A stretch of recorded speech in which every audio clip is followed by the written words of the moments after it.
Single mom gives half of her own snack to a strange girl, but didn't know she was the billionaire's daughter. The school gate was crowded with hurried parents and noisy children.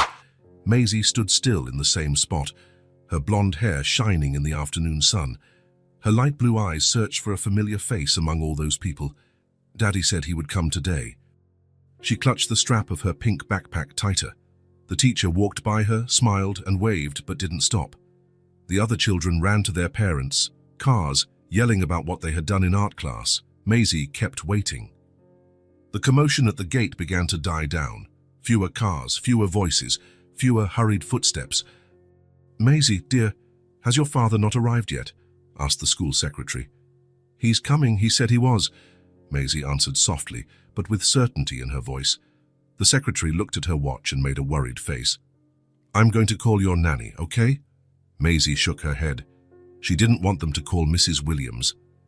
She wanted Daddy to come running, apologizing, saying the traffic was terrible. She wanted him to ask about the drawing she made of their family, just the two of them, because that's how it had always been. But the phone was already ringing in the secretary's hand. "Mrs. Williams, this is the school. Yes, Maisie is still here." The gate became empty. The secretary went back inside the school after saying the nanny was on her way. Maisie sat on the stone steps, placed her backpack on her lap, and waited. That's when she saw the woman. She was across the street, standing near a tree. She didn't seem to be waiting for anyone. She wasn't looking at her phone like the other adults did. She was just watching. The woman had brown hair tied in a simple ponytail. She wore a light blue shirt and jeans. Nothing special. But there was something about her that made Maisie pay attention. Maybe it was the way she stood there, quiet, unhurried. Maisie pretended to be rummaging through her backpack but kept looking. The woman had a small bag in her hand. Every now and then, she would look at Maisie and then look away as if she didn't want to seem intrusive. Time passed slowly. Maisie started to feel her stomach rumble. She hadn't eaten her school snack because she was saving it to share with her dad on the way home. He always asked about the school food, and she always answered that it was so-so. It was a conversation they had every day, but there was no conversation today. The woman crossed the street. Maisie pretended not to see, but she followed every step. The woman stopped a few feet away, as if considering whether to approach or not. "Hi," she said, in a soft voice. Maisie looked up. "Hi, are you waiting for someone?" "My daddy." The answer came out automatically. The woman nodded, as if that made all the sense in the world. "Sometimes they run late, don't they?" "Yeah." Maisie didn't know if she should keep talking to a stranger, but the woman's voice was kind. "I'm Elise," the woman said, still keeping a respectful distance. "Maisie, that's a pretty name," Elise smiled. "Did you have a busy day at school?" "I made a drawing of my family." Maisie opened her backpack and took out a sheet of paper. "Want to see?" Elise moved a little closer and crouched down to be at Maisie's level. In the drawing there were two stick figures, one big and one small. The big one had short hair and a tie. The small one had long hair and a blue dress. "It's beautiful," Elise said. "You two look happy in the drawing." "It's because my daddy works a lot, but he loves me." Maisie carefully put the drawing away. "But today, he forgot to pick me up." The words came out before she realized it. It wasn't something she usually told strangers. But Elise had a way of listening that made the words come out on their own. "I understand," Elise said. "Sometimes adults get so worried about other things that they forget what's most important." Maisie looked at her with curiosity. "Do you forget important things too?" "Sometimes." Elise reached into the bag she was carrying. "Says, but today I remembered to bring a snack." She took out a small sandwich wrapped in aluminum foil. It was cut into perfect triangles, and you could see the melted cheese at the edges. "It's just a small piece, but it's warm," Elise said, offering half of the sandwich. Maisie looked at the food and then at Elise. Her stomach rumbled again, and she realized she was very hungry. But more than that, she realized someone was being kind to her on a day when nothing was going right. "Thank you so much, ma'am," Maisie said, taking the sandwich. "You can just call me Elise," the woman smiled. "And no need to thank me. Everyone needs a little snack sometimes." The sandwich was indeed warm, the cheese was perfectly melted, and the bread had a homemade taste that reminded Maisie of something good she couldn't quite place. "It's delicious," Maisie said. "I'm glad." Elise ate her own half slowly, without rushing. "Do you like school?" "I do. The teacher is nice. Today she taught us about primary colors." Maisie licked the cheese off her fingers. "Did you know that if you mix blue and yellow, you get green?" "Yes, I did. Did you try it?" "I did. I made a really pretty green tree." Maisie swung her legs, which didn't reach the ground. "My daddy said he was going to ask about the drawing today, but..." She didn't finish the sentence. She didn't have to. "I'm sure he'll want to see it when he gets home," Elise said. Maisie nodded, but she wasn't so sure. Daddy always came home tired. He always had something important to deal with on the phone. He always seemed to be thinking about other places. "Elise." "Yes. Do you have kids?" Elise hesitated for a second. "I have a daughter. She's your age." "Where is she?" "At her grandmother's today, but tomorrow she's coming with me to the park." Elise looked around. "There's a park nearby with some cool playground equipment." Maisie followed Elise's gaze and saw the park across the square. It was a place she always passed but never stopped to play. Daddy was always in a hurry. "What's she like, your daughter?" "She is..." Elise smiled in a different way. "She's full of energy, loves to invent games, and she has the same hair as you." "Blonde?" "Blonde and shiny, just like yours." Elise looked at Maisie's hair. "And light-colored eyes too." Maisie was curious. "What's her name?" "Sienna." "That's a pretty name," Maisie said, repeating what Elise had said about her name. Elise chuckled softly. "She would like you." "You think so?" "I'm sure of it." It was at that moment that Maisie heard hurried footsteps. It was Mrs. Williams, the nanny, walking quickly toward the school. Her face was red, as it always was when she was worried or late. "Maisie, honey, I'm so sorry for the delay." Mrs. Williams stopped to catch her breath. "The traffic was terrible, and I couldn't find a place to park." Maisie stood up and grabbed her backpack. She looked at Elise, who had also stood up. "Thanks for the snack," Maisie said. "It was my pleasure," Elise replied. "Take care of your green tree, okay?" Maisie smiled. "I will." Mrs. Williams looked at Elise with a bit of suspicion, but nodded politely before taking Maisie's hand. "Let's go, dear. Your father should be home soon." As they walked toward the car, Maisie looked back. Elise was still there, waving. "Who was that woman?" Mrs. Williams asked. "A friend," Maisie said. "A friend? But you just met her." Maisie thought about it. Sometimes people become friends quickly. Mrs. Williams opened the car door and helped Maisie get in. "And what did you talk about?" She gave me a snack. "Anne told me about her daughter." Maisie buckled her seatbelt. "She was nice to me. She listened." The nanny started the car and began to drive. "Listened to what?" "Just listened." Maisie rested her head against the window. "You know, Mrs. Williams, when was the last time someone just stopped to listen to you?" The question caught the nanny by surprise. She looked in the rearview mirror and saw Maisie watching the houses go by. "I don't know, honey. It's been a while." "Exactly," Maisie said. She really listened. She wasn't looking at her phone or anything. When they got home, her dad's car wasn't in the driveway. "He's not here yet," said Mrs. Williams. They went inside the house. It was a beautiful house, with big sofas and a huge TV. It had paintings on the walls and flowers that Mrs. Williams always watered, but sometimes it felt a bit empty, as if it were waiting for more people to feel complete. Maisie went to her room to do her homework. She drew another tree, this time paying attention to the colors, blue with yellow. A pretty green, just like the one she had made at school. When she finished, she heard the sound of the car in the garage. Daddy was home.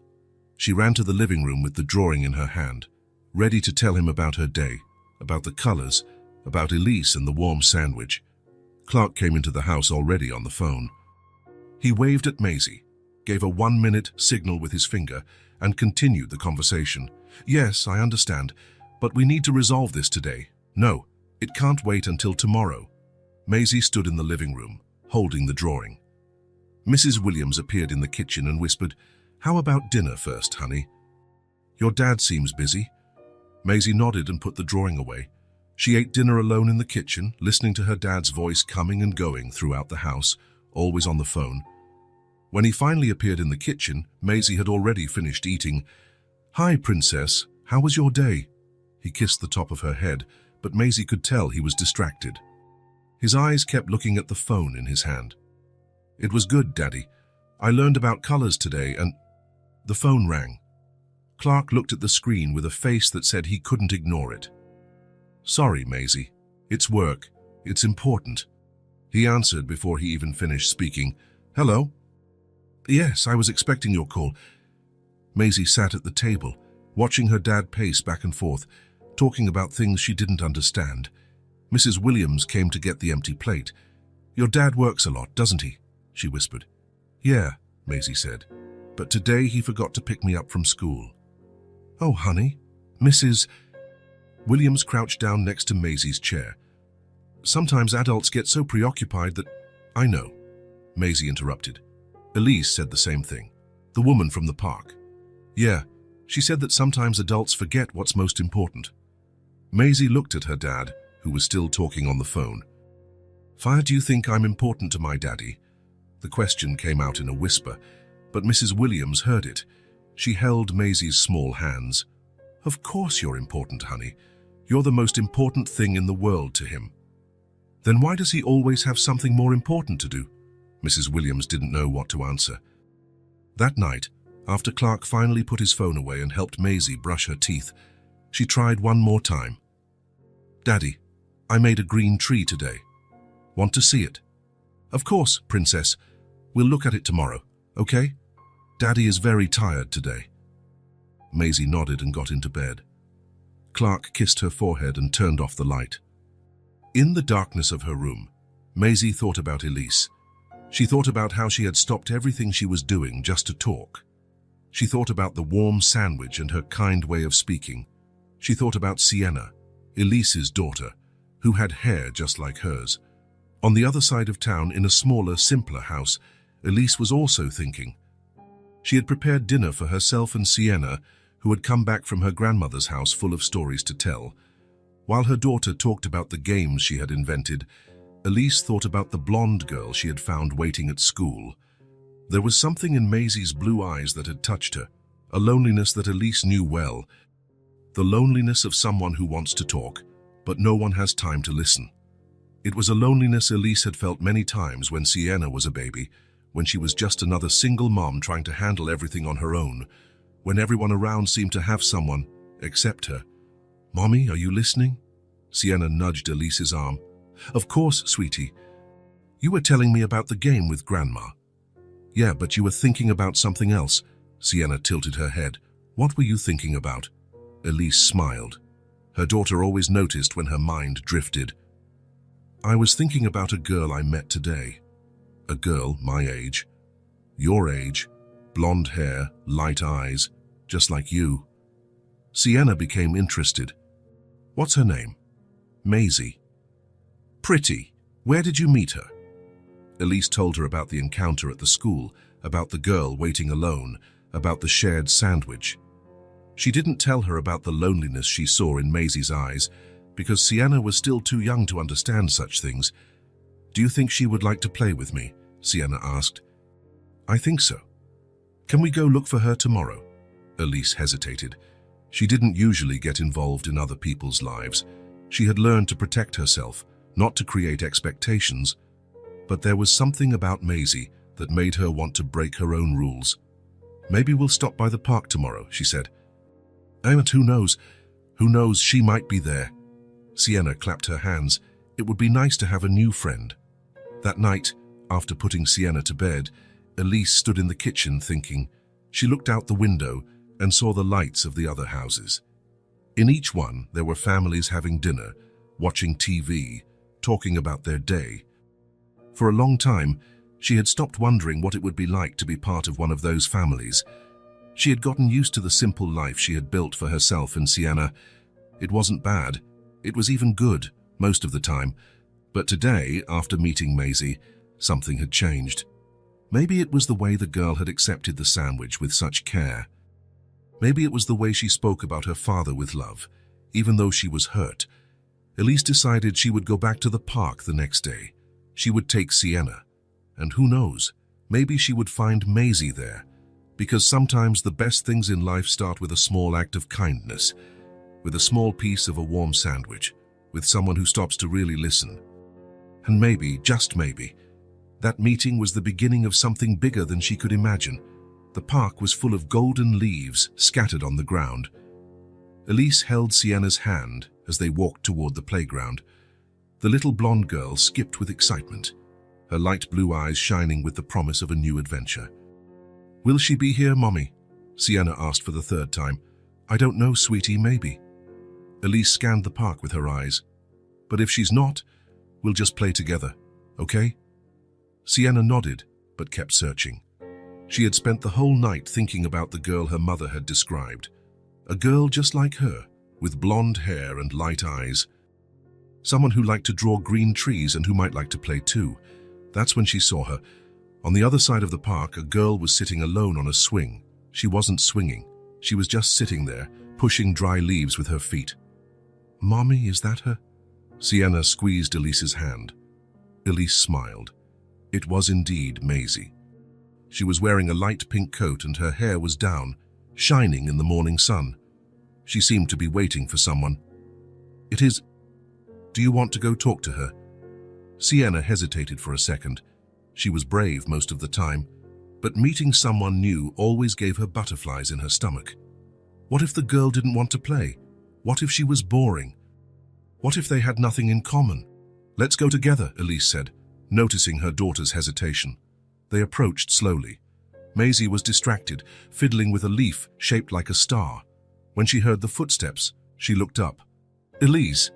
Maisie's voice sounded surprised and happy at the same time. "You came." "Of course I came."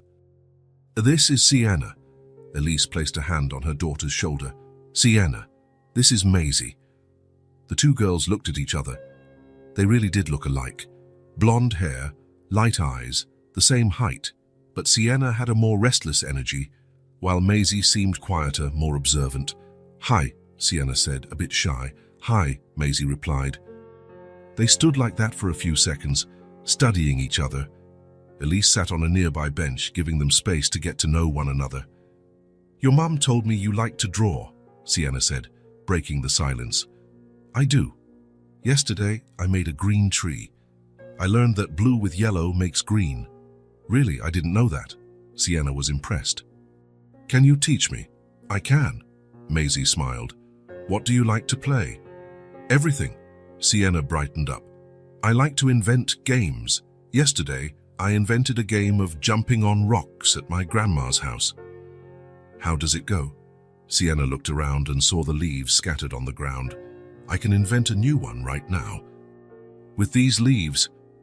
Maisie got off the swing, interested. "How?"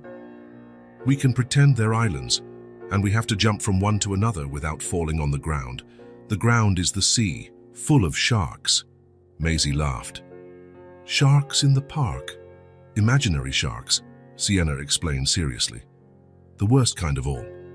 "Oh, okay." Maisie joined in the game. "And what if we fall? Then you become a shark too." The two of them started arranging the larger leaves on the ground, creating a path. Elise watched from a distance, smiling. It was amazing how children could turn anything into an adventure. "Ready," said Sienna. "You go first." Maisie hesitated. "What if I fall?" "You won't fall. And if you do, it's okay. It's just a game." Maisie took a deep breath and started jumping from leaf to leaf. On the third jump, she stepped off the leaf. "Ah, the sharks got me," she shouted, getting into the spirit of the game. Sienna laughed so hard she almost fell too. "Now you're a shark too. What's it like being a shark?" "You have to try to catch whoever is jumping on the islands." Sienna started her route, jumping more carefully. She managed to reach the end, but Maisie caught her right on the last leaf. "Gotcha!" "No fair, I had already made it." "Yes, it is. Now we're sharks together." They laughed and started all over again. They invented new rules, sharks that could fly, islands that disappeared, magic bridges made of twigs.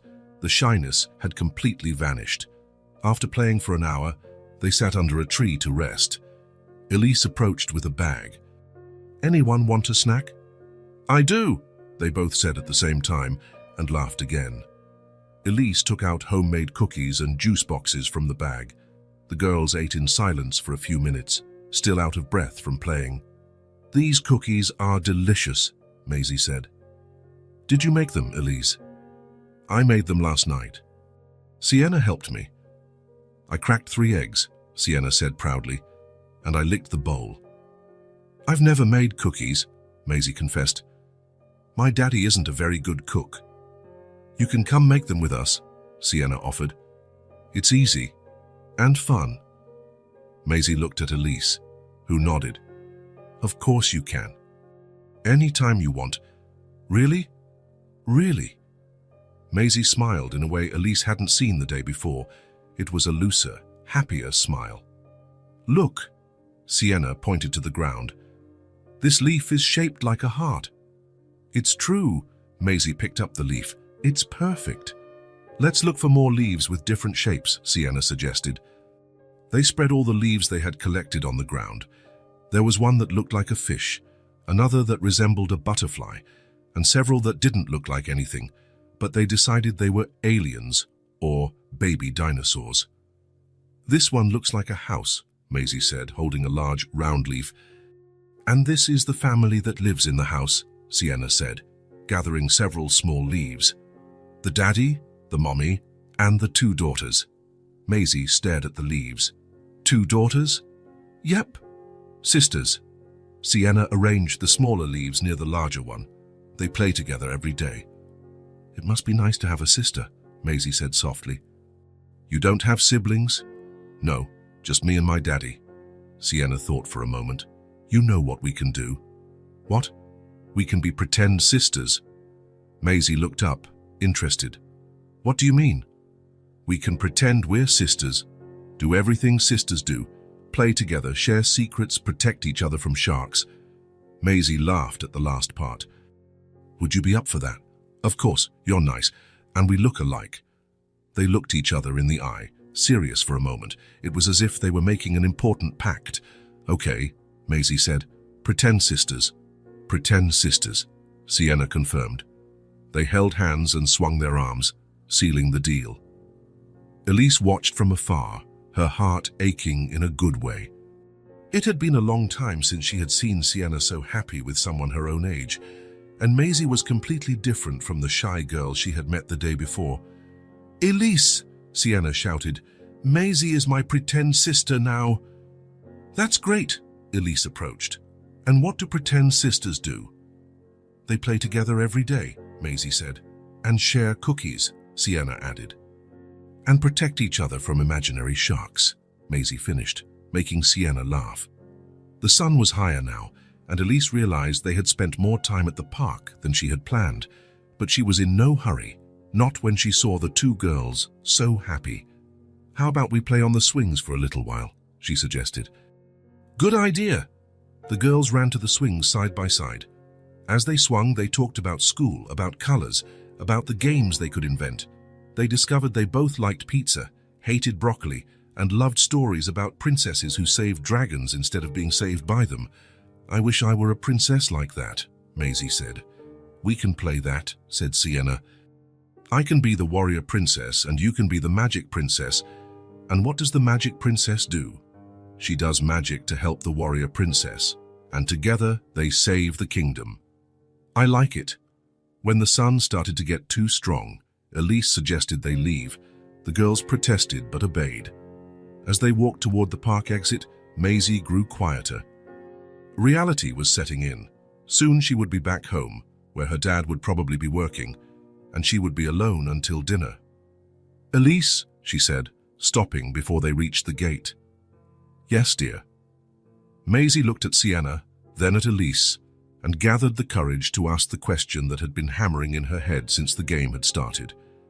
"Are you guys coming tomorrow too?" Elise looked at the hope shining in Maisie's blue eyes. then at Sienna, who was nodding her head vigorously. "Please, Mommy, can we come?" "Of course we can," Elise said, smiling. "If you want us to, Maisie." "I do," Maisie replied quickly. "I really do." "Then it's a date," Sienna said, taking her new pretend sister's hand. "Tomorrow we'll continue the shark game. And make more cookies," Maisie added. "And invent more games," Sienna finished. As they said goodbye at the park gate, Maisie felt different. For the first time in a long time, she had something to look forward to the next day. Someone who wanted to play with her, someone who really listened to her. And for the first time, she didn't feel alone. Clark glanced at the clock on the car's dashboard and winced. 3:30 in the afternoon. He still had 2 meetings for the day, but something made him cancel everything and leave the office early. Maybe it was the memory of Maisie waiting alone the day before. Maybe it was the guilt that hadn't stopped nagging him since yesterday. He drove down the school street, but didn't see Maisie at the gate. Strange. Whenever he managed to pick her up, she was there, sitting on the steps, waiting. That's when he heard laughter coming from the park. Clark parked the car and walked toward the sounds. What he saw made him stop in his tracks. Maisie was sitting on the ground under a tree, laughing in a way he hadn't seen in a long time. A loose, happy, unhurried laugh. Next to her, a blonde girl who looked very much like his daughter was also laughing, and a woman was sitting behind them, running her fingers through their hair, picking out dry leaves that had gotten stuck in the strands. Clark watched for a few seconds. There was something about the scene that touched him in a strange way. Maybe it was the naturalness of it all, the way Maisie seemed completely at ease, the way the woman cared for the 2 girls with such affection. When was the last time he had brushed Maisie's hair? "Daddy!" Maisie saw him and waved, but she didn't get up and run as she always did. "You're early." "I am, Princess." Clark approached. The woman looked up at him, and Clark recognized kindness in her gaze. "Sorry to interrupt." "You're not interrupting anything," said Elise, smiling. "I'm Elise and this is Sienna."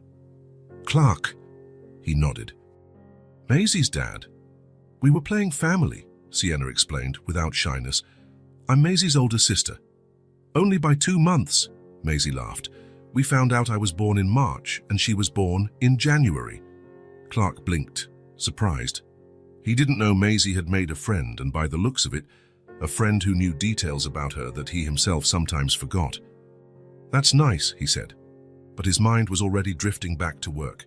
He had missed an important meeting to be there.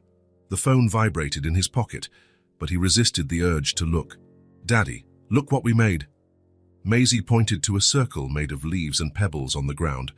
"This is our house. Sienna and I are sisters. Elise is the mommy, and you can be the daddy." Clark looked at the game. He only saw leaves scattered on the ground, but in Maisie's eyes, there was a sparkle he hadn't seen in months. "It's creative," he said. "We pretended we had a dog too," Sienna added. "Jazz and a pool in the backyard, and a garden with flowers that never die," Maisie added. Elise continued to comb the girl's hair, observing Clark. She noticed the way he glanced at his watch, how his fingers fidgeted with the phone in his pocket, how he seemed to be somewhere else even though he was right there. "Well, I think it's time for us to go," Clark said. "So Maisie, grab your things." "But Daddy, we haven't finished making the backyard yet. You can finish it tomorrow." Clark was already walking toward the car. "Come on, the traffic is going to get heavy." Maisie got up slowly. She didn't want to leave. She wanted to stay longer playing family, inventing stories, laughing with Sienna. But she obeyed. "Bye, Sienna." "Bye, Elise." She hugged them both. "Thanks for playing with me." "See you tomorrow," Sienna said, as if it were the most natural thing in the world. "See you," Maisie confirmed, looking at her father to make sure she could promise that. Clark nodded politely at Elise and started walking toward the car. Maisie followed him but turned back several times, waving. In the car, as Clark started the engine, Maisie put on her seatbelt with a huge smile on her face. "Dad, that's Sienna and Elise. We played family." The words came out all at once, as if she couldn't contain her excitement. "Nice, honey," Clark replied, looking in the rearview mirror as he reversed. Maisie waited for him to say something more. to ask about Sienna, about the game, about how they met, but Clark just turned on the radio and started driving. "Sienna is my age," Maisie tried again. "And she's really nice. We invented a bunch of games." "That's good," Clark said, but Maisie could tell he was distracted. His eyes kept darting from the traffic to the phone on the passenger seat. "Aunt Elise made cookies for us. She said I can help make cookies at their house." Maisie looked at her dad. He was there, but he wasn't really listening. It was as if her words were just background noise, like the radio or the sound of the cars. She tried one more time. "Daddy, did you see how we were playing?" "I did." "Very nice." But Maisie knew he hadn't really seen. He hadn't seen how happy she was. He hadn't noticed how well she and Sienna got along. He hadn't noticed the affection with which Elise cared for them both. She rested her head against the window and fell silent. Clark drove for a few blocks before he realized Maisie had stopped talking. He looked in the rearview mirror and saw his daughter looking out the window, quiet. "Everything okay back there, Princess?" "Everything's fine," Maisie answered softly, but everything wasn't fine. She had just had one of the happiest days of her life. She had made an amazing friend. She had played at having a complete family, and her dad hadn't even really asked about any of it. How could he not understand that it was important? Clark sensed something was wrong but didn't know what. Maisie was quieter than usual. Maybe she was tired from playing in the park. The phone rang. It was from the office. "You can answer it, Dad," Maisie said, still looking out the window. "I know it's important." There was something in her tone of voice that made Clark hesitate, but the phone kept ringing, and he knew it was about the meeting he had cancelled. "Just a minute," he said, answering. "Oh, hello." Maisie closed her eyes and listened as her father's voice changed. It became more serious, more interested, more present. That's how he spoke when something really mattered. She thought of Elise, of the way she listened when they talked, the way she asked questions about their drawings, their games, their feelings, the way she truly paid attention. She thought of Sienna, who had listened to all her stories about school, about colors, about her dad who worked a lot, who had invented games just for them to play together. And she thought of her father, who was there in the car with her, but seemed to be on another planet. When they got home, Clark was still on the phone. He motioned for Maisie to go inside alone, that he'd be right in. Maisie entered the empty house and went straight to her room. She picked up the drawing of the green tree she had made the day before and looked at it for a long time. Then she took a blank sheet of paper and started to draw again. This time she drew two girls holding hands, a woman behind them, smiling, and a man on the side arm but turned the other way, talking on the phone. When she finished, she looked at the drawing and sighed. Sometimes people could be in the same place and yet very far from each other.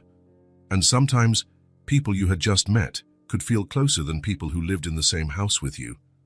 Maisie put the drawing in her drawer. Maybe tomorrow at the park, she would show it to Sienna and Elise, because they would understand. They always understood. Elise stood in the park for a few minutes after Clark and Maisie had left. Sienna had run off to the swings, but she remained there, looking in the direction the car had taken. There was something about the way Maisie's father had interacted with his daughter that bothered her. It wasn't malice. It was worse than that. It was indifference disguised as hurry. It was love that existed, but couldn't manifest itself properly. Elise knew this kind of situation well. "Mommy," Sienna called from the swing. "Hey, come push me." Elise walked over to her daughter, still lost in thought. She began to push the swing slowly, listening to Sienna chatter about all the things she and Maisie had talked about. She said her dad works a lot, that he's always busy. Sienna swung back and forth. "That's why she gets sad sometimes." "You noticed she gets sad." "I noticed." "She pretends she's not, but I noticed." Sienna looked back at her mother. "Why do dads do that, Mommy?" "Do what?" "Get so busy they forget we exist." The question caught Elise by surprise. Sienna had never made such a mature observation before, or maybe she had and Elise hadn't been paying attention. "Sometimes adults think that working a lot is their way of showing love," Elise said, choosing her words carefully. "They think that if they earn money, if they solve all the problems, then they'll have time for the important things. But that doesn't work, does it?" "It doesn't work." Sienna was quiet for a while, thinking. Maisie needs more hugs. She does. And someone who really listens to her. That too. That's why she liked us so much. Sienna stopped swinging and turned to her mother. We listened to her. Elise nodded, but something tightened in her chest. That was exactly what worried her. Maisie was getting attached to them because she lacked attention at home. And Sienna was getting attached to Maisie because she finally had a friend her own age. But what about her? Why was she getting involved? Throughout her life, Elise had learned to be careful with her feelings. She had built walls to protect herself. When she got pregnant with Sienna, the child's father disappeared overnight. He said he wasn't ready, that it wasn't the right time, that he couldn't handle the responsibility. She was left alone, completely alone. She learned not to depend on anyone, not to have expectations, not to open up too much, because people always ended up leaving when things got tough. She built a simple but safe life, her and Sienna, the two of them against the world. They didn't need anyone else, at least that's what she tried to believe. "Mummy, can Maisie come over for dinner tomorrow?" Sienna asked, pulling Elise from her thoughts. "I don't know, sweetie. That depends on her father." "But if he lets her, can she?" Elise hesitated. Inviting Maisie for dinner meant getting more involved. It meant creating bonds. "And bonds could be broken. We can talk about it," she said, avoiding a definitive answer. Sienna seemed satisfied and went back to swinging, but Elise remained uneasy. On the way home, Sienna didn't stop talking about Maisie, about how they had similar tastes, about how fun it was to have someone to play with, about how smart and funny Maisie was. "She's my best friend now," Sienna said when they got home. "You only met 2 days ago," Elise reminded her. "So what? Sometimes you know right away when you like someone." Sienna took off her shoes and threw them on the floor. "Didn't you like her too?" The question made Elise uncomfortable, because the answer was yes, she had liked Maisie. She liked her polite manner, her genuine curiosity, the way she looked at things with attention. But more than that, she had identified with the girl's loneliness, with the way Maisie tried to be strong even when she was hurt, with the way she accepted crumbs of attention as if they were treasures. Elise had been that child once. The daughter of parents too busy to notice she existed. She had learned to be independent too early. She had built walls to protect herself from indifference, and now she saw Maisie doing the same thing. "Yes, I did," Elise admitted. "She's a special girl." "Then why do you look so worried?" Sienna always noticed everything. It was impossible to hide anything from her. "I'm not worried. I'm just thinking." "Thinking about what?" "How do you explain to a 6-year-old that sometimes caring for someone hurts, that getting attached is dangerous, that when you let someone into your life, you become vulnerable?" "I'm thinking about dinner," Elise lied. "Or how about we make that pasta you like?" Sienna accepted the change of subject, but Elise remained restless. That night, after putting Sienna to bed, she was alone in the kitchen, thinking. She looked out the window and saw the neighborhood lights, each house with its own story, each family with its own problems. For years, she had been content to watch from a distance, not getting involved, not meddling in other people's lives, just taking care of herself and Sienna. But now there was Maisie, a child who needed attention, affection, someone who would really listen. And there was Clark, a father who loved his daughter but didn't know how to show it, who was lost in his own worries. Elise could pretend it wasn't her problem. She could walk away before things got complicated. She could go back to the simple, safe life she had built, but she knew she couldn't, because it wasn't just Sienna who was getting attached to Maisie. She herself felt something different. She felt as if the walls she had built over the years were beginning to crack, as if a little light was seeping through the crevices. It was frightening, but it was also good. For the first time in a long time, Elise allowed herself to imagine what it would be like to have more people in her life, not just her and Sienna against the world, but a larger family, more complex, more risky, more real. She shook her head, trying to dismiss these thoughts. It was too soon to think such things. Maisie was just a child who needed a friend. Clark was just a busy father. But deep in her heart, Elise knew it was more than that. Something was happening. Something she couldn't control. Something she might not want to control. And for the first time in a long time, it didn't completely terrify her. Maybe it was time to let the walls come down a little, just a little. Clark was in the kitchen having coffee when he heard Maisie humming in her room. Humming. When was the last time she had done that? He stopped to listen. It was a song she had made up herself, something about sisters and parks and warm cookies. Her voice sounded different, lighter, happier. Over the past few days, Clark had noticed small changes in Maisie. She woke up more cheerful. She talked more during breakfast. She talked about school with more enthusiasm. And she always mentioned Sienna. Dad, Sienna said that chocolate chip cookies taste better if you add a pinch of salt. Dad, Sienna taught me a new game with pebbles.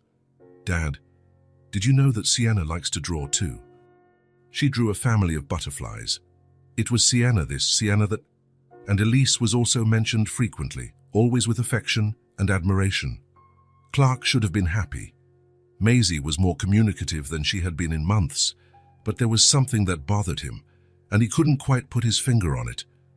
Maybe it was the fact that strangers were influencing his daughter more than he was. Maybe it was jealousy disguised as concern, or maybe it was simply the feeling that he was missing something important in Maisie's life. Dad. Maisie appeared in the kitchen, already dressed for school. Can I bring cookies for Sienna today? We don't have any cookies, Clark said, looking in the cupboards. Oh. Maisie was disappointed for a second, but then she perked up again. That's okay. Elise always brings snacks for us anyway. Elise always brings snacks. Clark felt a strange pang in his chest. When was the last time he had prepared a special snack for Maisie? Maisie, he said, closing the cupboard. Tell me more about Sienna. Maisie's eyes lit up. You really want to know? I do. And so Maisie began to talk. She told him about how they met, about the games they invented, about how funny and smart Sienna was. She talked about Elise, about how she really listened, about how kind and caring she was.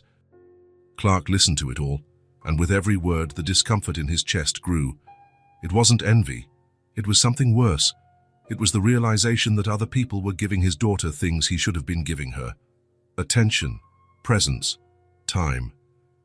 She seems nice, this Sienna, Clark said when Maisie finished. She's the best friend I've ever had. Maisie picked up her backpack. You'd like her, Dad. And Elise, too. On the way to school, Clark thought about the conversation. It had been a long time since Maisie had talked so much to him. It had been a long time since she had shown so much excitement about anything, and all of this had started after she met Sienna and Elise. When he dropped Maisie off at school, instead of going straight to the office, Clark stayed in the car for a few minutes, watching. He saw Maisie run towards the park, where two familiar figures were waiting for her. He saw how his daughter's face lit up when she saw Sienna. He saw how Elise hugged Maisie as if it were natural, as if it was something that happened every day. And he realized that, in a way, it was something that happened every day. While he was working, Maisie had built a new routine, a routine that included people he barely knew, but who clearly meant a lot to her. This left him unsettled for the rest of the day. On the way back from school, Maisie was particularly excited. Dad, Sienna and I made a joint drawing today. She drew one half and I drew the other half, and it turned out perfect. That's cool. And Elise brought cheese sandwiches with that bread that's kind of sweet. She said she made it especially for me, because she remembered I liked the other one. Clark felt that strange pang again. Elise remembered what Maisie liked. She did special things for her. When was the last time he had done something special for Maisie? Dad? Maisie interrupted his thoughts. Are you okay? I'm fine, Princess. Just thinking. Thinking about what? Clark looked at his daughter in the rearview mirror. She was playing with a folded drawing in her lap, smiling to herself. She was happy, genuinely happy. Maisie, he said suddenly, how about we invite Sienna and Elise over for dinner one of these days? Maisie looked up, surprised. Really? Really? When?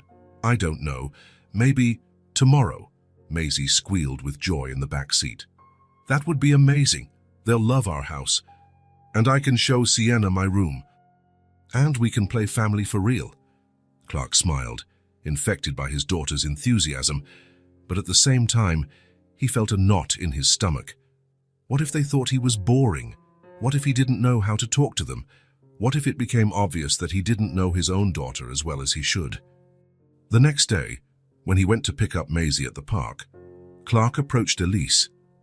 "Excuse me," he said, a bit awkwardly. "Elise, right?" "That's right." She smiled, but Clark noticed a certain caution in her eyes. "I wanted to extend an invitation. Maisie has been talking so much about you guys that I thought, maybe you'd like to have dinner at our place tomorrow." Elise hesitated. Sienna, who had overheard the conversation, jumped with excitement. "Can we, Mommy, please?" "It's just a simple dinner," Clark said quickly. "Nothing fancy. Just so I can get to know the people who are important to Maisie better." There was something in the way he said it that touched Elise. A vulnerability she hadn't expected to see, as if he really wanted to make an effort but didn't know how. "That would be lovely," she said. "Thank you for the invitation." "Yay!" shouted Maisie and Sienna at the same time. The next day, Clark left work early to prepare dinner. He wasn't much of a cook, so he decided on something simple: pasta with tomato sauce, salad, and bread. He also bought some ice cream for dessert. As he cooked, he found himself getting nervous. When was the last time he had had people over? When was the last time he had worried about impressing someone? At 6 o'clock, the doorbell rang. Maisie ran to open the door. "They're here," she shouted. Clark wiped his hands on a dish towel and went to greet the guests. Elise was at the gate with a container in her hands and Sienna by her side, holding a drawing. "I brought dessert," Elise said, offering the container. "Homemade pudding." "You didn't have to," Clark said, but he was touched by the gesture. "Please, come in." The house felt different with more people inside, less empty, less silent. "Wow," said Sienna, looking around. "Your house is beautiful, Maisie." "Want to see my room?" Maisie took her friend's hand. "Of course." The two girls ran upstairs, leaving Clark and Elise alone in the living room. "Nice house," Elise said politely. "Thanks." Clark suddenly felt uncomfortable. He didn't quite know what to say. "Would you like to sit? Dinner will be ready in a few minutes." They sat on the sofa, and for a moment they were silent, listening to the girls' laughter from upstairs. "Maisie is a special child," Elise said. "She is." Clark looked towards the stairs. "Says she's changed a lot since she met you guys." "How so?" "She's more alive, more talkative, happier." Clark hesitated. "I don't know if that's a good or a bad thing." Elise looked at him with curiosity. "Why would it be bad?" Clark didn't know how to answer. How could he explain that he was jealous of his own daughter's happiness? How could he say that he felt inadequate compared to the attention they gave Maisie? "It's not bad," he said finally. "It's just, I don't know if I'm a good father." The confession came out unexpectedly. Elise was surprised by his honesty. "Maisie loves you very much," she said gently. "She talks about you all the time." "She does." "She does. She says you work hard because you want to take care of her, that you try your best even when you're tired." Clark felt a strange sense of relief. "Sometimes I feel like I work so much that I forget to be present." Before Elise could answer, the girls came running down. "Dad, Sienna loved my room." Maisie was beaming. "And she showed me her book collection," Sienna said. "I didn't know she had so many." "Maisie is very smart," Clark said, smiling at his daughter. During dinner, the atmosphere gradually warmed up. Clark still seemed a bit tense, but the girls didn't give the mood a chance to get heavy. They told stories about school, about the games they invented, about the drawings they made. Sienna showed Clark the drawing she had brought, a family of 4 holding hands. "This is us," she explained. "Me, Maisie, Mommy, and you." Clark looked at the drawing for a long time. There was something moving in the simplicity of those colorful lines. "It's very beautiful," he said. After dinner, Maisie insisted on showing Sienna how to mix paint colors. They spread paper on the living room floor and started painting, while Clark and Elise did the dishes in the kitchen. "They get along so well," Elise said, watching the girls through the kitchen doorway. "Yes." Maisie has never had a friend like this. Clark rinsed a plate. She's always been kind of a loner. It sometimes takes a while for kids to find compatible people. What about you? Has Sienna always found it easy to make friends? Elise hesitated. Actually, no, we've always been kind of just the two of us. We don't have a big family, so Sienna wasn't used to other children. And now? Now she's happier too. Elise smiled. Sometimes people show up in our lives when we need them most. Clark looked at her. There was something in the way she spoke that made him realize she was also going through changes. That maybe she was also stepping out of her comfort zone because of this friendship. When they returned to the living room, they found the two girls creating a giant mural on the floor. There were drawings of houses, trees, animals, and in the center, 4 stick figures holding hands. "Look what we made," said Maisie. "It's our family," Sienna explained. "How the family we made up." Clark crouched down to get a better look.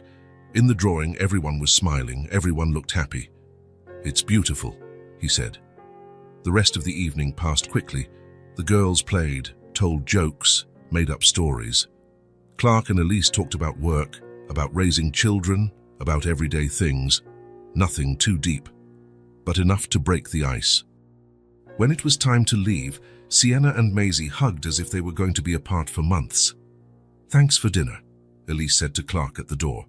"It was delicious." "Thanks for coming," he replied. And then, a bit awkwardly, he added, "It was good to have you here." Elise smiled, but Clark noticed that she kept a certain distance. It was as if she was being polite but didn't want to get too close. "We'll see you at the park tomorrow," she said, taking Sienna's hand. After they left, Clark and Maisie stood in the living room looking at the mural the girls had made. "It was nice, wasn't it, Dad?" "It was Princess. Did you like them?" Clark thought for a moment. "I did. They're special people." "I told you would," Maisie smiled. "They're like family to me." Clark felt that pang in his chest again, but this time it was different. It wasn't discomfort. It was hope, possibility. "Dad?" "Yes." "Thank you for inviting them." "You're welcome, Princess." That night, after putting Maisie to bed, Clark stood in the living room looking at the drawing the girls had made. 4 people holding hands. An imaginary family, but one that somehow felt real. He thought about Elise, about how she cared for the 2 girls with such affection. He thought about Sienna, about how she brought joy into Maisie's life. He thought about his own daughter, about how she was blossoming, and for the first time in a long time, Clark allowed himself to imagine what it would be like to have a bigger family. Not just him and Maisie against the world, but something more complex, richer, more complete. It was a frightening thought. But it was also good. Maybe it was time to stop working so much and start living a little more. Clark glanced at the clock on the car's dashboard, 3:15 in the afternoon. He still had time to go back to the office after picking up Maisie, but he didn't want to. In the last few days, something had changed inside him. It was as if a dormant part of him had woken up. Since the dinner with Elise and Sienna, he couldn't stop thinking. Not about the meetings or the reports he had to deliver. He thought about Maisie, about how she had shone that night, about how naturally she laughed when Sienna was around, about how she seemed more herself. He parked near the school and waited. When he saw Maisie coming out of the gate, he waved. She ran to him with a huge smile. "Daddy, you came again?" "I did." Clark opened the door for her. "How was school today?" "It was good. The teacher said my drawing was very beautiful. And at recess, Emma and I played jump rope." Clark drove slowly, paying attention to every word. "What drawing did you make?" "A family. Just like the one Sienna and I made at home." Maisie fiddled with her backpack. "Want to see?" "I do." Maisie took out a folded sheet of paper and showed it to him. It was a colorful drawing of 4 figures holding hands, with a house in the background and a yellow sun in the sky. "It's very beautiful, Princess." Clark looked in the rearview mirror. "Hey, tell me more about this family in the drawing." "Well," Maisie became thoughtful, "there's the daddy who works a lot but is learning to play more. There's the girl who likes to draw and invent games. There's the other girl who is her best friend. And there's the mommy who makes cookies and listens to people.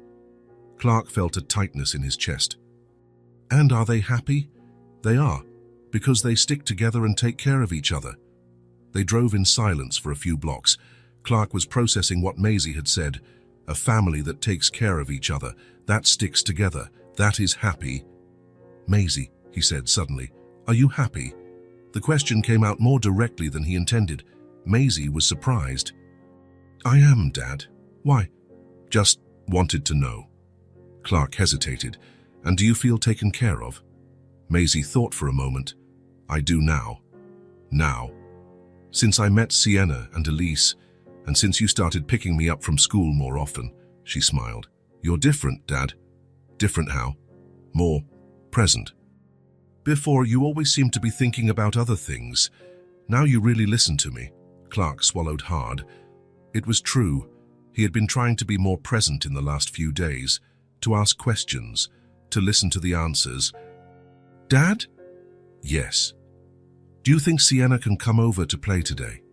Clark was about to automatically say maybe another day when he remembered the conversation they had just had, about being present, about really listening. Of course, he said. Let's stop by the park to invite her and Elise. Really? Maisie clapped her hands. This is going to be amazing. When they arrived at the park, Sienna and Maisie greeted each other as if they hadn't seen each other in days instead of hours. Elise smiled at Clark. Came to pick up Maisie in person again, she observed. I'm trying to be more present, Clark said, a bit awkwardly. It's good to see. Elise, said Sienna, pulling on her mother's sleeve. Can Maisie's dad talk to you? Clark looked at the girl, surprised. How do you know I want to talk to your mum? Because you have that look on your face, like you have something important to say, Sienna replied with complete naturalness. Elise laughed. She always notices these things. Go play with Maisie, sweetie. I'll talk to Clark.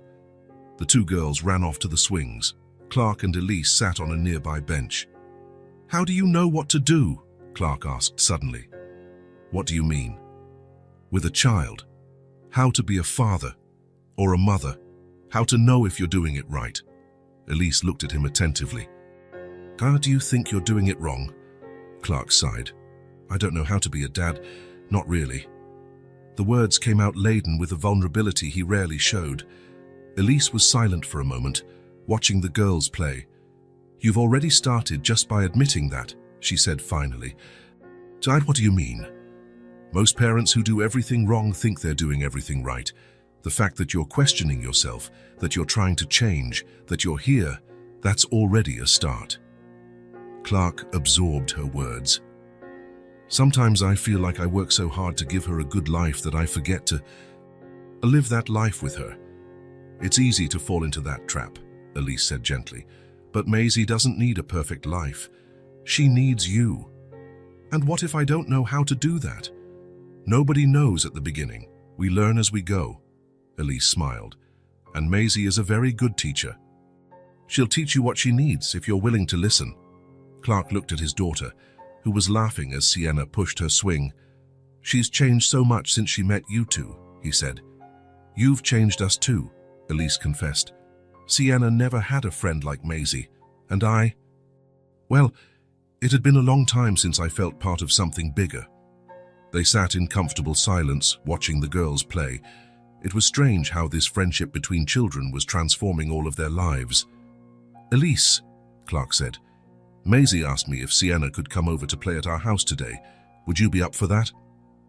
Of course. Sienna would love that. When they told the girls, they screamed with joy. On the way home, Clark stopped at a bakery.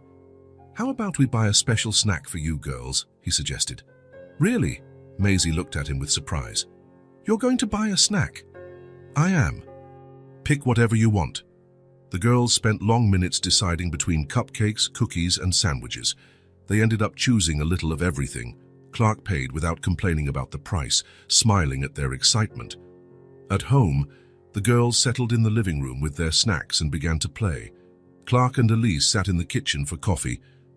Thank you, Clark said. For what? For helping me understand a few things. You didn't need help to understand. You just needed time to process. Clark chuckled softly. My ex-wife always said I thought too much instead of feeling. It was the first time he had mentioned Maisie's mother to Elise. She remained silent, respecting the moment. She was right, Clark continued. When she died, I closed myself off even more. I thought that if I worked hard enough, if I solved all the practical problems, the pain would go away, and that Maisie would be fine. And did the pain go away? No. It just got tucked away somewhere, and Maisie, I realized she wasn't fine. She was just pretending to be out just like me. Elise nodded. Children learn to do that when they feel the adults can't handle the truth. That's terrible. It is, but it's reversible. They heard laughter coming from the living room. Sienna was telling a dramatic story about a dragon who was afraid of butterflies, and Maisie was laughing so hard she could barely breathe. Look at that, Elise said. She's allowing herself to be a child again. Clark watched his daughter for a long time. It was true. There was a lightness about Maisie he hadn't seen in years. I want to learn, he said. I want to be the father she deserves. You already are, Elise said. You just need to believe it. The rest of the afternoon passed quickly. The girls played 1,000 different things, drawing, making up stories, building forts with pillows. Clark joined in a few times, feeling awkward at first, but gradually loosening up. When it was time for dinner, he suggested they order pizza. Pizza, the girls shouted in unison. You can pick the toppings, Clark said to Sienna. You're our guest. Sienna looked serious for a moment, as if it were an important responsibility. How about half pepperoni and half margarita? Perfect choice, Clark approved. During dinner, the girls talked about school, about friends, about dreams. Clark listened to every word, asking questions, laughing at the jokes, truly engaging. Elise watched it all with a discreet smile.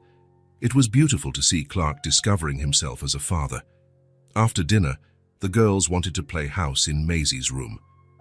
Clark and Elise stayed in the living room, talking about everyday things, but Clark noticed there was something comfortable in that simplicity.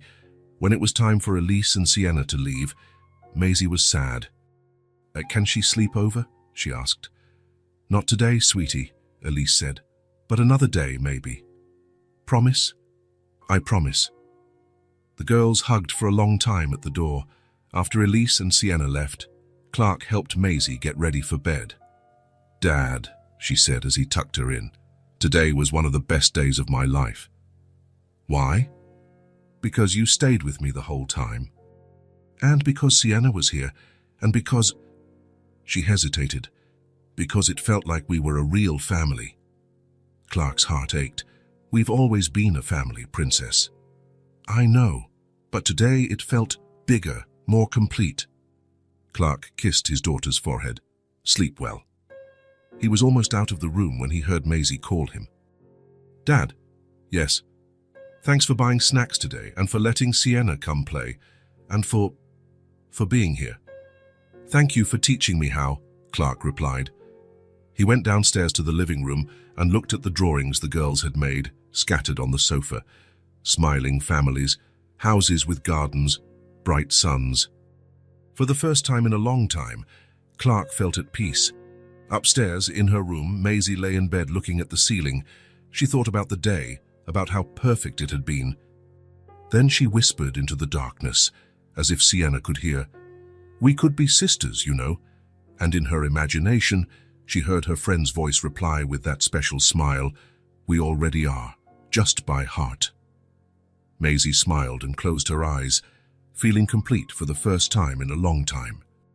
It was a Friday afternoon, and the girls had gone to Sienna's grandmother's house for the weekend. Elise was at the park, sitting alone on the bench where she used to sit with them, when she saw Clark approaching. "Hi," he said, a bit hesitantly. "May I sit?" "Of course." Clark sat next to her, leaving a respectful space between them. They were silent for a few minutes, watching other families play. "Strange, the park without them, isn't it?" Clark commented. "It is. Too quiet." Elise smiled. Sienna said she was going to teach her grandma all the games she invented here. Maisie was excited too. Said she was going to show Grandma how to make green trees by mixing blue and yellow. They chuckled softly, imagining the two old women trying to keep up with their granddaughter's energy. "Clark," Elise said suddenly, "can I ask you a question?" "Of course." "When you talked about your ex-wife the other day, what was it like?" "Losing her, I mean..." Clark tensed for a moment. It was a question no one asked directly. People usually avoided the subject or just offered empty condolences. "It was devastating," he said softly. "It wasn't gradual, it was sudden." Elise waited, sensing he needed time to find the words. "It was a normal morning," Clark continued. "Sarah was making breakfast. Maisie was at the table, complaining that she didn't want to go to school. Sarah laughed and said that all kids have to go to school, even princesses." His voice got lower. "Then she collapsed, just like that. A brain aneurysm. The doctors said she probably didn't feel any pain, that it was quick." Elise held her breath. "But for me and Maisie, for us, it was like the world had stopped." Clark looked at his own hands. "One moment she was there, laughing, making plans for the weekend. The next, I was at the hospital being told she had died. Oh my God, Clark. Maisie was 4 years old. She kept asking when Mommy was coming home, and I didn't know how to explain that she was never coming back." Elise felt her eyes well up. "In the first few months, I tried to be strong," Clark continued. "I thought that if I didn't fall apart, if I kept the routine, if I worked hard to make sure Maisie didn't need anything, I thought that would be enough. But it wasn't. It wasn't. Maisie cried every night. I worked late so I wouldn't have to deal with my own tears. We became two people pretending to be okay." Clark stopped talking. Elise realized he was fighting back emotion. "I'm so sorry," she said softly. "I can't imagine how hard that must have been. The worst part is that I never let Maisie process it properly. Whenever she started talking about her mom, I'd change the subject. I thought if we didn't talk about the pain, it would go away." "And did it go away?" Clark laughed humorlessly. "Of course not. It just got bottled up inside, in Maisie and in me." They sat in silence. A gentle breeze rustled the leaves of the tree above them. "And you?" Clark asked. "What happened with Sienna's father?" Elise hesitated. She didn't usually talk about it, but after Clark had shared something so intimate, she felt she could trust him. "It wasn't death," she said.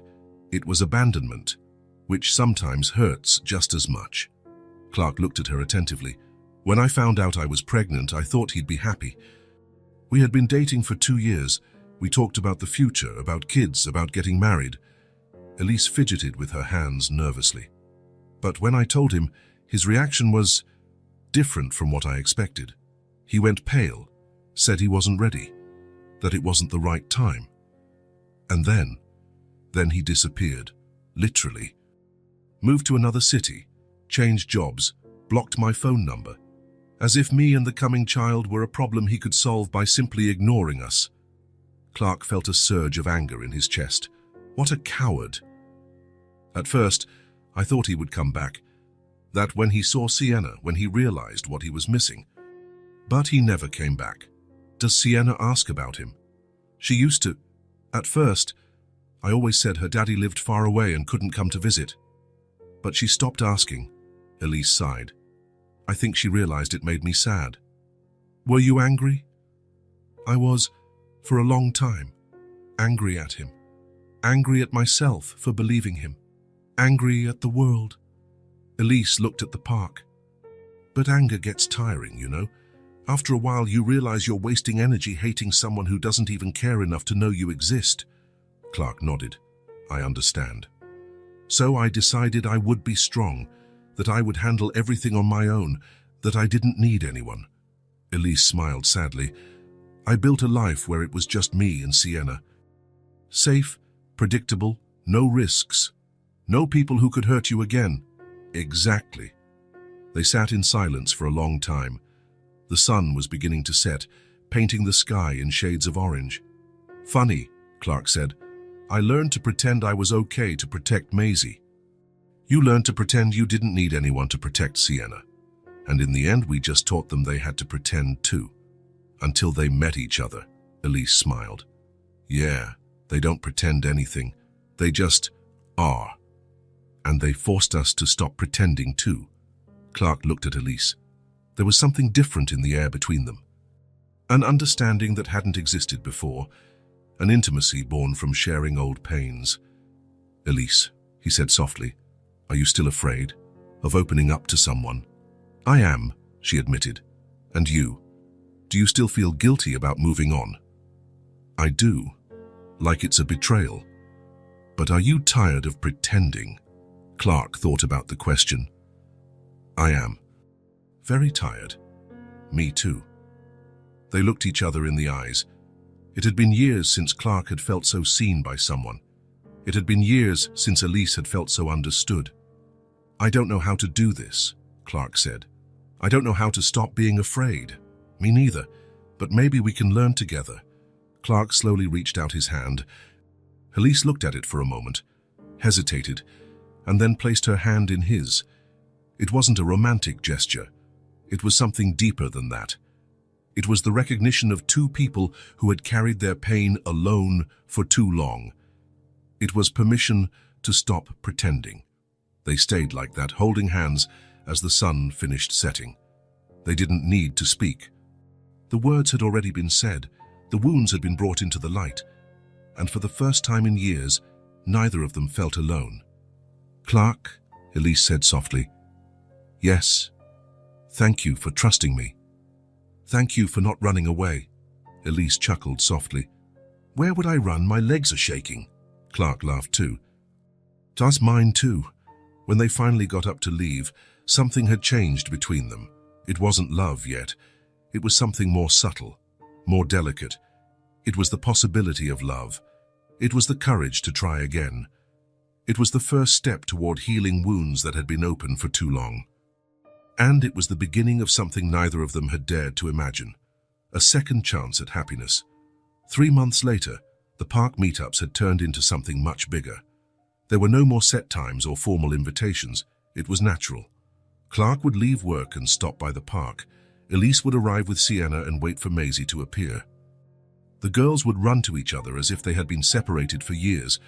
And the adults? They had also learned to smile when they saw each other. "Daddy, it's Friday," Maisie said as Clark drove towards the park. "Pizza day." "Pizza day?" Clark confirmed, smiling. Friday had become the official pizza day at his house. The 4 of them would get together, order pizza, watch a movie, and the girls would have a sleepover in the living room. "Sienna said Elise bought chocolate ice cream," Maisie continued, "and that it has brownie bits inside." "How luxurious." "It is. Elise always buys yummy things." Maisie grew thoughtful. "Dad, do you think we're a family now?" The question caught Clark by surprise. He looked in the rearview mirror and saw his daughter waiting for a serious answer. "What do you think?" he returned. "I think so. We do family things. We have dinner together, watch movies together, worry about each other." Maisie swung her legs. "And Sienna and I are sisters by heart." "Sisters by heart." "Yeah, we made it up. It means that even though we're not sisters by blood, we love each other like sisters." Clark smiled. "I like that idea. And it means our family gets bigger, but it never gets broken." At the park, Elise and Sienna were already waiting. Sienna ran to hug Maisie, and the two immediately started making plans for the evening. "Today we can play a new kind of house," Sienna said excitedly. "What new kind of house?" Maisie asked. "The house with 2 mummies and 2 bedrooms, 1 mummy for each room. But we sleep in the same room because we're sisters." Maisie clapped her hands. "And the daddies?" "The daddies work together and have a barbecue on Sundays." "And do we have a dog?" "Of course, a golden retriever that loves to play fetch, and a garden with flowers that never die, and a little pool for the summer." Clark and Elise glanced at each other, smiling. The girls had imagined a life that they themselves hadn't yet had the courage to verbalize. "You two have already planned our whole lives," Elise joked. "Yeah," Sienna said seriously, "because you guys are too slow to plan." "Slow how?" Clark asked. "You keep looking at each other and smiling, but you don't say anything important," Maisie explained. "We already know you like each other." Elise turned red. Clark cleared his throat, embarrassed. "We're kids, but we're not blind," Sienna added. And you always stand close to each other, Maisie continued. And Daddy smiles differently when Elise is around. And Mommy sings in the shower on the days we're going to see you, Sienna completed. Hey, all right, girls, Clark said. How about we go home and get that pizza? On the way, the girls in the back seat made elaborate plans. Clark and Elise drove in the front, listening and exchanging glances. They don't mince words, Elise whispered. Not at all, Clark agreed. But they're not wrong. Elise looked at him. About what? About us liking each other. It was the first time Clark had said it out loud. Elise felt her heart race. Clark, I know, we'll take it slow. There's no rush. He smiled. But they're right. We do like each other. Like each other a lot, Elise whispered. Clark felt a wave of relief. A lot, he agreed. At home, while they waited for the pizza to arrive, the girls settled in the living room to draw. Clark and Elise were in the kitchen, preparing juice and setting out plates. You're different, Elise commented, observing Clark. How so?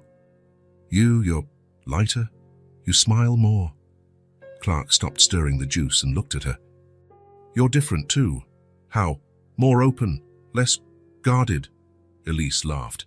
Less neurotic, you mean? Not neurotic, just protected. Now you allow yourself more. It was true.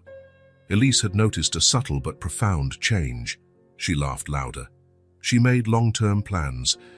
She let Sienna have sleepovers. It's strange, she said, to spend so much time taking care of just me and Sienna, that when other people enter the equation, it's like learning to breathe again. I know exactly what you mean. Before, I thought that if I needed someone, it would make me weak. And now I realize that letting someone take care of me is also a form of strength. The doorbell rang. Pizza. During dinner, the table was filled with laughter. Sienna told a story about a mix-up that had happened at school. Maisie showed a drawing she had made of a dragon wearing glasses. Clark told a story about a co-worker who had fallen asleep during a meeting. It was silly, everyday conversation, but there was something magical in the simplicity of being there, the four of them, sharing pizza and stories. Daddy, Maisie said suddenly, are you happy? The question came out of nowhere, but Clark didn't hesitate. I am, Princess. Very happy, happier than before. Clark looked at Elise, then at Sienna, and finally at Maisie. Much happier than before. That's good, Maisie said. You deserve to be happy. You all deserve to be happy, Clark said. We really do, Sienna agreed, because we're a good family. The best family, Maisie said. We're the one most full of love, Elise finished, looking at the three most important people in her life. After dinner, while the girls watched a movie in the living room, Clark and Elise washed the dishes together. It was a routine they had developed naturally. He washed, she dried. Clark, Elise said, drying a plate. Do you think it's possible to be happy again? The question came out softly, laden with vulnerability. Clark stopped washing the dishes and looked at her. I think we already are, he replied. Elise smiled. It was a simple answer, but filled with truth. Yeah, she said. I think you're right. Do you know when I realized I was happy again? When? The day I came home and Maisie asked me how my day was, and I actually wanted to tell her. Clark rinsed another plate. Before, I always lied. I'd say it was good, even when it was terrible. But that day I really wanted to share. And what did you tell her? That I had presented an important project and that it had gone well, and that during the meeting, I had thought of you three, and it had given me confidence. She's wise. They both are.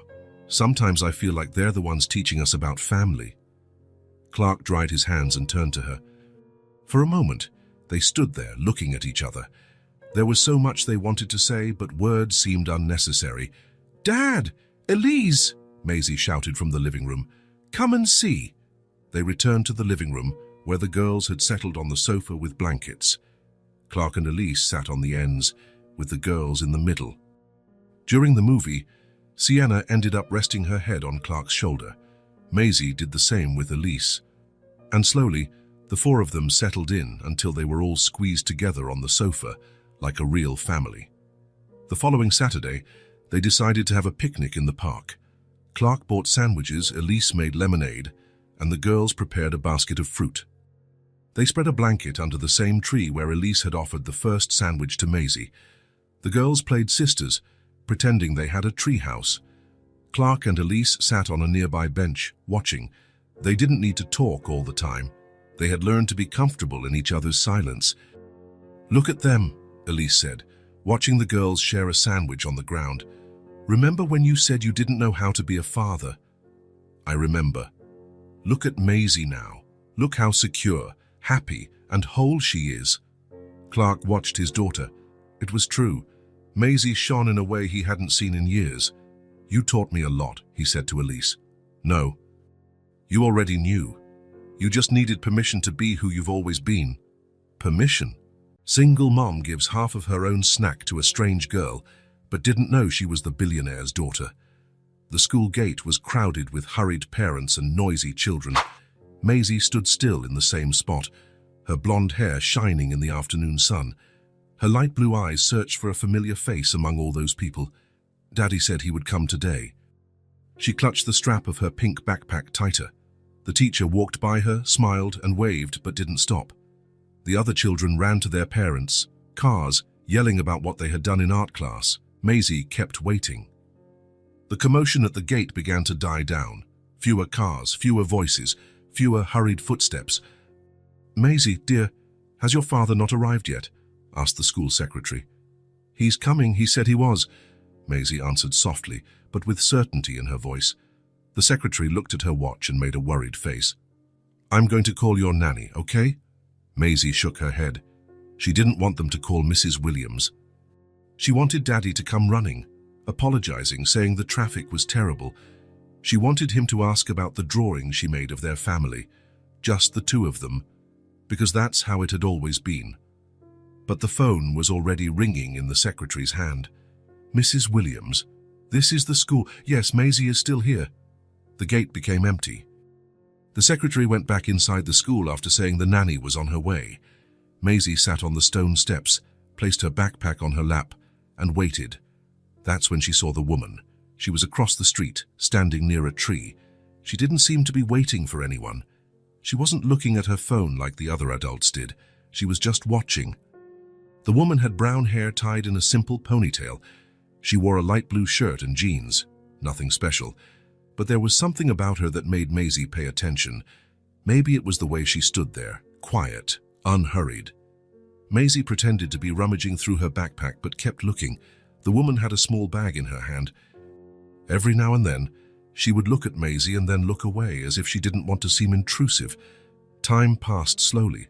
Maisie started to feel her stomach rumble. She hadn't eaten her school snack because she was saving it to share with her dad on the way home. He always asked about the school food, and she always answered that it was so-so. It was a conversation they had every day. But there was no conversation today. The woman crossed the street. Maisie pretended not to see, but she followed every step. The woman stopped a few feet away, as if considering whether to approach or not. "Hi," she said, in a soft voice. Maisie looked up. "Hi, are you waiting for someone?" "My daddy." The answer came out automatically. The woman nodded, as if that made all the sense in the world. "Sometimes they run late, don't they?" "Yeah." Maisie didn't know if she should keep talking to a stranger, but the woman's voice was kind. "I'm Elise," the woman said, still keeping a respectful distance. "Maisie, that's a pretty name," Elise smiled. "Did you have a busy day at school?" "I made a drawing of my family." Maisie opened her backpack and took out a sheet of paper. "Want to see?" Elise moved a little closer and crouched down to be at Maisie's level. In the drawing, there were two stick figures, one big and one small. The big one had short hair and a tie. The small one had long hair and a blue dress. "It's beautiful," Elise said. "You two look happy in the drawing." "It's because my daddy works a lot, but he loves me." Maisie carefully put the drawing away. "But today, he forgot to pick me up." The words came out before she realized it. It wasn't something she usually told strangers. But Elise had a way of listening that made the words come out on their own. "I understand," Elise said. "Sometimes adults get so worried about other things that they forget what's most important." Maisie looked at her with curiosity. "Do you forget important things too?" "Sometimes." Elise reached into the bag she was carrying. "Says, but today I remembered to bring a snack." She took out a small sandwich wrapped in aluminum foil. It was cut into perfect triangles, and you could see the melted cheese at the edges. "It's just a small piece, but it's warm," Elise said, offering half of the sandwich. Maisie looked at the food and then at Elise. Her stomach rumbled again, and she realized she was very hungry. But more than that, she realized someone was being kind to her on a day when nothing was going right. "Thank you so much, ma'am," Maisie said, taking the sandwich. "You can just call me Elise," the woman smiled.